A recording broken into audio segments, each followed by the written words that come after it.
Constant الفاظ آتے ہیں، انا اس کا مطلب بھی ہوتا ہے بے شک، انا اس کا مطلب بھی ہوتا ہے بے شک، قد کا مطلب بھی ہوتا ہے بے شک، لقد کا مطلب بھی ہوتا ہے بے شک. ایسے ہی ہے.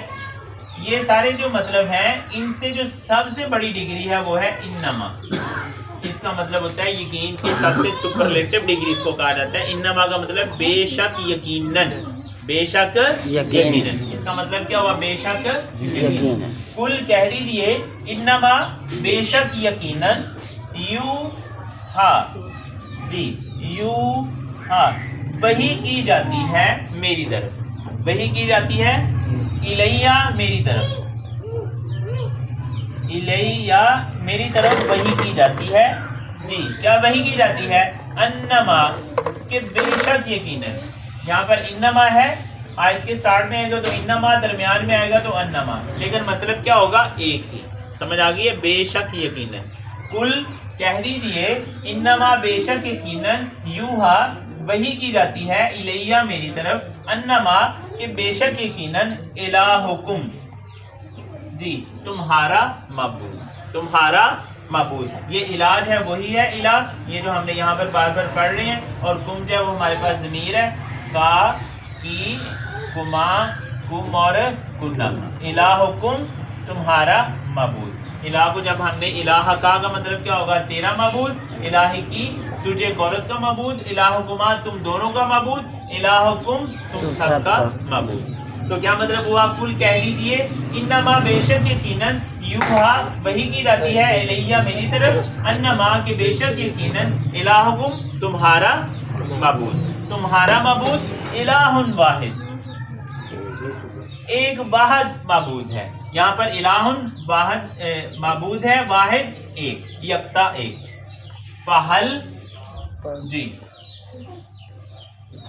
فحل، حل کا مطلب ہوتا ہے کیا؟ پس کیا. فا کا مطلب پس اور حل کا مطلب کیا؟ ان تم ہو، کیا تم ہو مسلمون ماننے والے، ماننے والے مسلمان.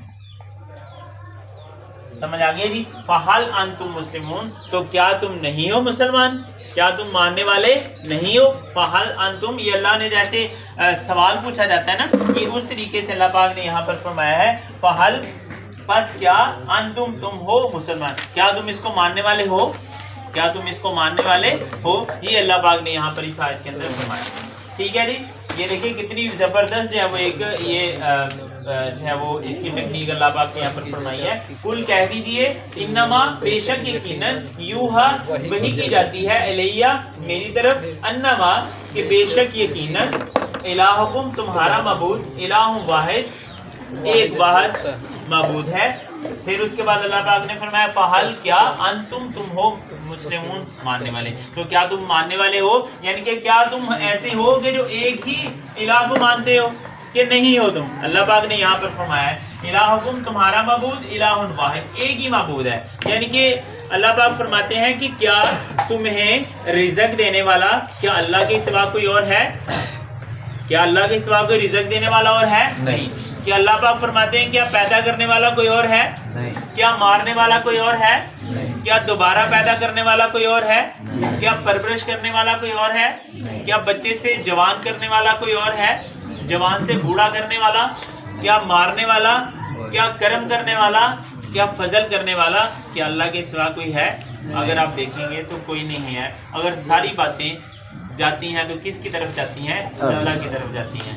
اب پیدا کرنے والا ہے تو وہ بھی اللہ، رزق دینے والا ہے تو وہ بھی اللہ، شفا دینے والا ہے تو وہ بھی اللہ، رزق میں اضافہ کرنے والا ہے تو وہ بھی اللہ، اگر مارنے والا ہے تو وہ بھی اللہ، اگر زندہ کرنے والا ہے تو وہ بھی اللہ، اور قیامت والے دن اگر بخشش کرنے والا ہے تو وہ بھی اللہ، اور اگر جنت میں داخل کرنے والا ہے تو وہ بھی اللہ. اور اللہ پاک دعا ہے کہ اللہ پاک اس قرآن کلاس کو اسی طرح سے سلامت رکھے، اور اللہ پاک جنت الفردوس میں بھی اس کلاس کو اسی طرح سے جاری رکھے.